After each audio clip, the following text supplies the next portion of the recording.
Ryan Graves was a Navy FA-18 pilot. Not a conspiracy theorist, not a hobbyist with a camera, a trained fighter pilot. For over a year, his squadron tracked unknown objects in restricted military airspace. Every single day. They filed their reports. They told their chain of command, and no one cared. Please tell people your credentials, what your background is. Sure. So, my name is Ryan Graves. I have an engineering degree, mechanical and aerospace engineering. I promptly left doing that to go fly F-18s for the Navy as soon as I graduated college. Did that for about a decade, both operationally in combat as well as in an instructor role, teaching the new students. Ryan Graves was not flying in some remote test range. He was operating out of Naval Air Station Oceana in Virginia Beach, one of the Navy's main East Coast fighter bases. The aircraft involved were FA-18 Super Hornets, the same carrier-based fighter jets used for air defense, strike missions, and combat patrols. So when pilots like this report unknown radar contacts in their training airspace, it is not coming from casual observers. It is coming from people trained to identify aircraft, track threats, and operate inside controlled military systems. We did witness something while we were flying in our jets, but, we were doing it we witnessed it in the context of our just everyday flying in our missions. And what year was it that you witnessed this? So we started seeing these in 2014 was the earliest that I know. 2013, late 2013, early 2014. And could you describe what was the very first experience? Yeah, so for me personally, the experience was simply just flying out to the area like I would any other day. And instead of seeing an empty airspace with just my wing person or another squadron doing something a different block, there were all of a sudden a lot of different radar contacts, which is immediately a problem because, we could be hitting one of those. A military operating area is not the same thing as a closed bombing range.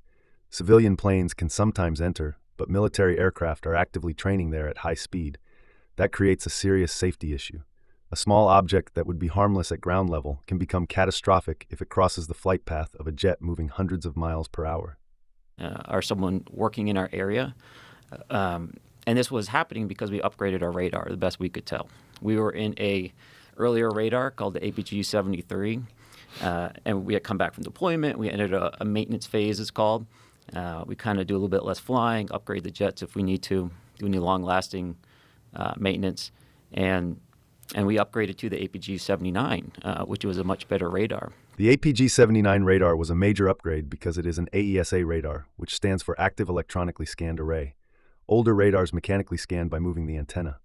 AESA radars steer beams electronically, which lets them scan faster, track more targets at once, and detect smaller or more distant objects with better reliability.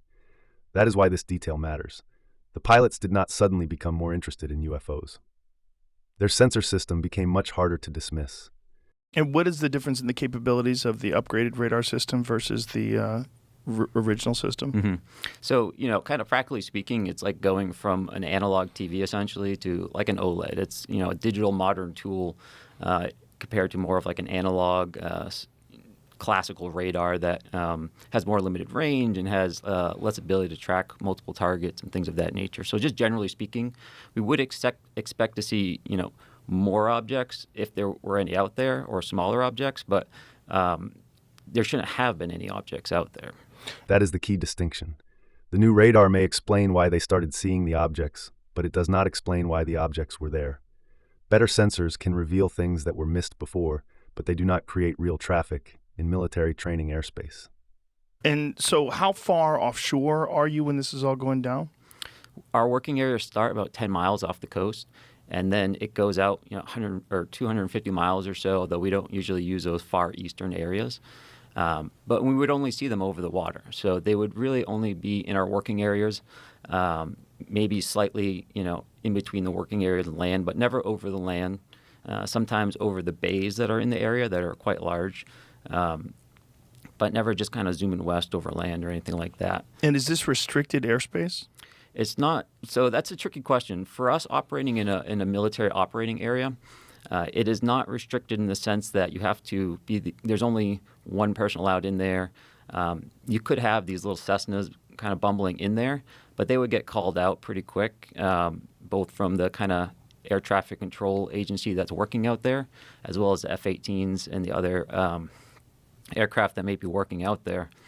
But in a broader sense, when we look at it in relation to our air defense identification zone. An Air Defense Identification Zone, or 8IZ, is basically a security buffer around national airspace. Aircraft entering from offshore are expected to identify themselves before reaching controlled airspace. The United States uses this system to detect unknown aircraft before they get close to the mainland. So unknown objects appearing just off the East Coast are not only a flight safety issue. They sit inside the same layered warning system built to protect the country from airborne threats. Which is essentially a band of airspace that surrounds our entire country. If your flight path originates out over the water outside of that ADIZ and you proceed into that ADIZ, into our controlled airspace, then you do have to essentially have permission to enter that airspace. It's not a restricted airspace like a traditional bombing range, but it is protected airspace. It's our coastal air. So you have this upgraded radar system, and what are you detecting? So on the radar, really what we can learn from that is essentially the kinematics of the objects. Radar does not show a pilot a clean picture of the object like a camera would. It gives information about position, altitude, speed, direction, and movement. That is why the behavior matters more than the shape at first. If a radar contact moves like a commercial aircraft, that points one direction. If it sits still in heavy wind, changes altitude, or wanders without a normal flight path, that starts narrowing down what it probably is not. So where is it essentially, and what direction is it going, how fast is it going, things of that nature. We can't necessarily make up the shape or things of that nature. So it's a representation. It's like a block on our screen to show that information. And so when we see that on our radar, we can tell where it's located, perhaps what's located around it if there's other objects we're detecting, how fast it's going, what direction it's pointed in, what direction it's traveling in. So we call that velocity vector. So if we see this essentially little circle, it'll have a tail coming off of it. And that tail kind of represents the nose of the vehicle, at least as its flight path is going. And so with that, we would typically see an aircraft just kind of trudging along with a straight line, taking occasional turns. But these objects had a little bit more of a, I don't want to say random, but more less controlled flight path. That velocity vector would kind of jump around a bit more. A velocity vector is basically the radar's way of showing where something is headed and how fast it is moving. For a normal aircraft, that line usually looks predictable. So when the vector starts jumping around, the pilot is not just seeing an unknown object. He is seeing movement that does not behave like normal flight. They would not proceed in like a perfectly straight line, as you would imagine like a flight navigation computer would take you, right? It takes you from A to B in the straightest line possible. These objects seem to kind of be moving in a direction that was not a straight line, but generally proceeding in that direction. And so they would kind of be meandering slightly, but moving in that general direction, both three-dimensionally and horizontally. So winding around, going up, going down. Mm-hmm. So they're not on a flat plane, and they're not going in a straight line. So I don't want to draw too many firm statements like that, because we would see them being flat, too. We'd see them perfectly stationary up there, regardless of the wind. Really? Mm-hmm. Yep. Wow. So what kind of wind are you talking about? Oh, gosh. I mean, at altitude, you can have anywhere up to 100, 120 knots of airspeed. What is that in miles per hour? It's about 100, 130, 140 miles an hour. So they're completely stationary with 140 mile an hour wind. At altitude, winds can be extremely strong and uneven. A balloon moves with the air around it. A normal aircraft needs forward motion and control surfaces to stay stable. So an object holding position against 100-knot winds without obvious propulsion is exactly the kind of detail pilots notice immediately. Correct. How would something do that? It's confusing to me as well.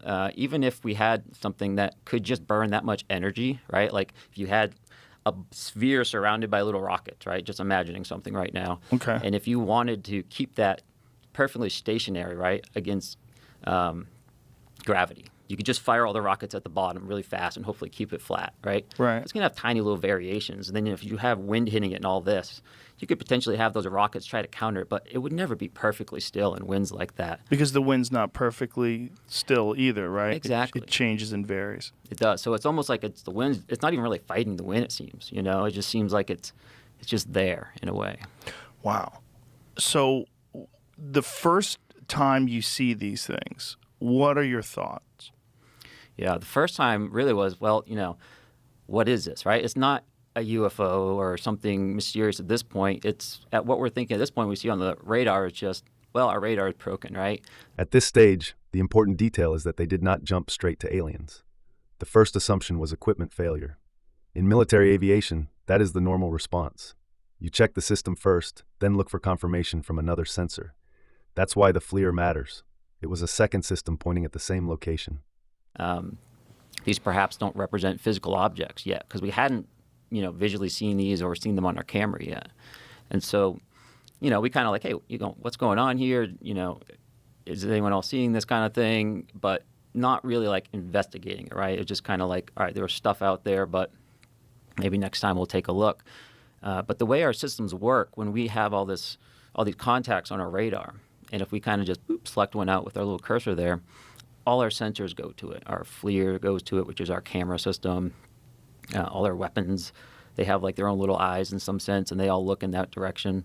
And so eventually, someone had one of these selected and flew close enough so that as they look at their FLIR system, their camera, they could see something that was at the spot represented on the radar, right? So there was something there. So they were seeing it visually with their own eyes? Not at this point, just on the FLIR system. The FLIR system. FLIR stands for forward-looking infrared.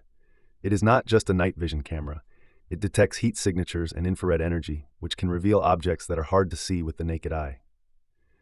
In military aviation, radar and FLIR confirming the same location is important because it means two different sensor systems are pointing to the same thing. That makes a simple radar glitch a much weaker explanation.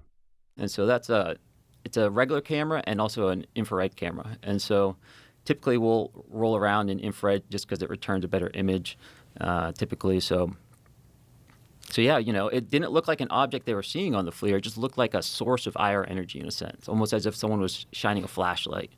But something had to be there to be reflecting that energy or creating it. So at this point, to answer your question, now we're like, okay, this isn't just an error in our radar. This is perhaps, we're thinking this is real. We have to really respect this as like a safety hazard now. Even if it's just a small,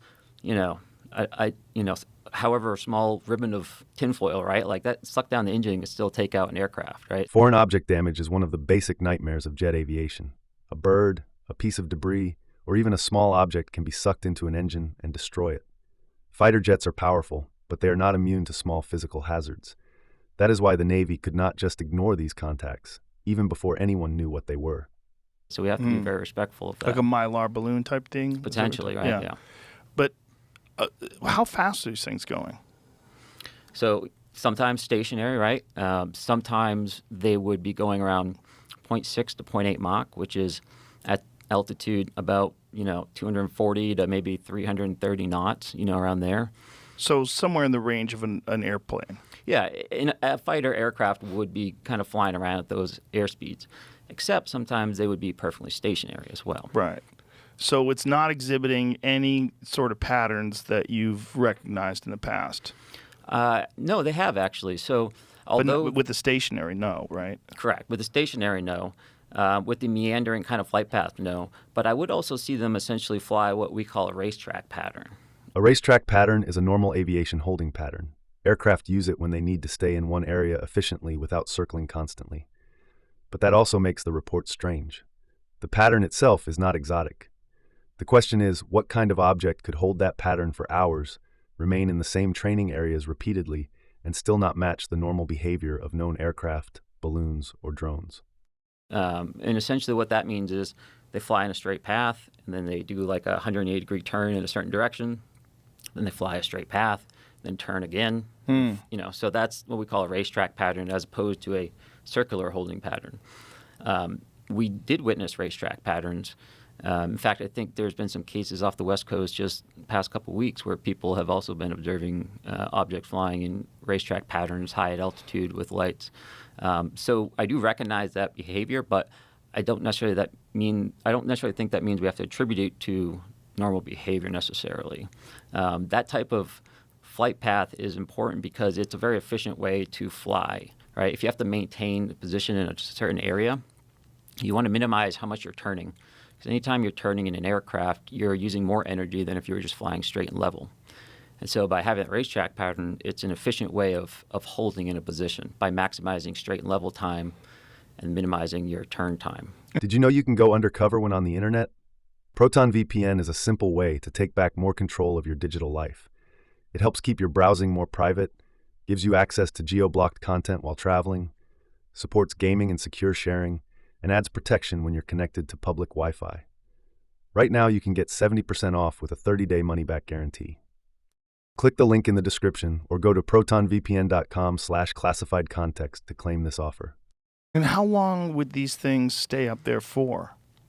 So from our experience, and again, we weren't studying these, but they were always out there. They were Always. out there when we took off, we'd see them, and then we go to land, they would still be out there. Like every day? Every day. Every day. Every day. So you guys go from not having any idea that these things are out there to an upgraded radar system to seeing them every day. Yep. What is the thought? Like, how are you feeling when these, like, is there an evolution of the thought pattern of how you're addressing these things and thinking about them? Initially, you're thinking they're errors. When do you start getting a thought that, like, what the fuck is this thing? Yeah. So that happened when we visually saw one. And the first time we visually saw one, the object was directly at what we call the entry point of the area. That entry point is basically the front door into the training airspace. Jets are funneled through that same GPS location, so everyone knows where incoming and outgoing traffic should be. So an unknown object sitting there is not just weird. It is sitting in one of the worst possible places. So, that box that I told you about in the sky that starts 10 miles off the coast, there's a particular GPS, location and altitude where incoming traffic will fly in, and outbound traffic will fly in the exact same spot, but will fly out 1,000 feet lower. There were 2 aircraft from my squadron, VFA 11, and they flew, took off as a flight of 2. That means they're essentially flying in a formation like this. And as they hit the area, one of these objects went right between the aircraft. The lead air crew saw the object. The Dash 2 aircraft crew did not. In a 2-ship formation, the second jet is usually locked on the lead aircraft, not scanning the whole sky. Their job is spacing, position, and staying safely in formation. So the fact that only the lead crew saw it does not weaken the story. It fits how that formation works. Which is not surprising because they're usually, you're very focused on flying formation. You're just staring right at that aircraft. The lead really has actual leeway to look around. So he saw it, and, he immediately came back. I have to assume he didn't have it on his radar because he wouldn't have flown through this object at the entrance point. He turned around, flew back, landed, and I was in the ready room when he come back, and he had all his gear on, which typically is not a good thing because you want to get that stuff off as fast as possible. So usually means there's a problem of some nature, and he was just sitting there saying, "Hey, I almost hit one of those damn things." And we all knew what he was referring to, even though we didn't necessarily have a name for it, just because we were seeing these so much. And he described it. He described it just as a black or dark gray cube, and that cube was inside of a clear or translucent sphere. The cube inside a sphere description is one of the most specific details in the modern UAP discussion. It does not describe a classic saucer. It describes a dark cube or diamond-like object inside a clear outer sphere. That same basic description has appeared in later military reports and pilot accounts, which is why it became such a recognizable part of the East Coast UAP cases. And essentially the apex or the corners of that cube, best he could tell, were touching that inside of that sphere. And that description mirrors many of the descriptions that people have had of these, whatever you want to call them. Whether they're calling them UAPs now for some strange reason. UFOs is I don't know, does it have a dirty connotation to it? And is it tainted because of so many crazy people talk about UFOs? Is that what it is? It does come with a lot of assumptions baked in. It baked in. So that's something, but whatever it is, that is a design that people have reported seeing before. That this translucent sphere and this cube, can you see through the cube? Not to my understanding, no. So it's some sort of solid black cube that's inside this translucent sphere. Mm-hmm. And it's just floating around and flying around the sky. So, that's a good point. Is it floating around? Is it flying around? It's doing both, which is strange, right? Because you could think of that description and go, okay, that's kind of some kind of weird balloon maybe with stuff in it. And that's certainly, one way. If you just view that angle of it, then it seems explainable. But when that, the balloon-like object starts cruising down at, zero point 0.8 Mach. 0.8 Mach is roughly 600 miles per hour. That's comparable to the speed of a commercial jet. Objects like balloons or drones simply aren't capable of moving like that, especially while maintaining controlled flight. That nullifies that particular idea, and you'll see that a lot, where it's not just like that one picture or that one behavior. It's really, you kind of have to zoom out a bit and look at everything in relation to each other and say, okay, why is this weird? Okay, it was hanging out in a racetrack pattern. That's not exotic, but when you learn it was doing it for perhaps 13 hours. 13 hours. Perhaps they were out there all the time. So I land and I go back, and we weren't on a intel mission to analyze these, right? We're going to do our training. It's very expensive, $30K an hour to fly these things, right? The cost of flying an FA-18 matters because these pilots were not out there casually sightseeing. Training time is expensive, scheduled, and mission-focused. A fighter squadron is not built around chasing mysteries. So when pilots say they only looked at the objects during transit or downtime, that fits how military aviation actually works. The primary mission comes first, even when something unusual is sitting inside the training area. So really the only time we can put energy into looking at these things is when we're kind of transiting back and forth or waiting for a fight to start. And so, it's never like a dedicated analysis. For more than a year, the men and women trained to defend American airspace watched something they could not explain and reported it to leadership that did not want to hear it. Ryan Graves no longer flies for the Navy. Today, he advocates for the pilots still in the cockpit, the ones who see what he saw and stay silent because the cost of speaking is too high. The objects haven't gone away. The reports haven't stopped. The only thing that's changed is who's willing to talk about it. If this is the kind of story you want more of, consider becoming a channel member. Members get early access to every documentary, exclusive deep dive episodes, and a behind-the-scenes look at the source material we use to build these breakdowns. The link is in the description. If this video earned your time, a like helps it reach the next person who needs to see it. And subscribe if you want the next investigation the moment it drops. 2 more documentaries are on screen now. Pick the one that pulls you in.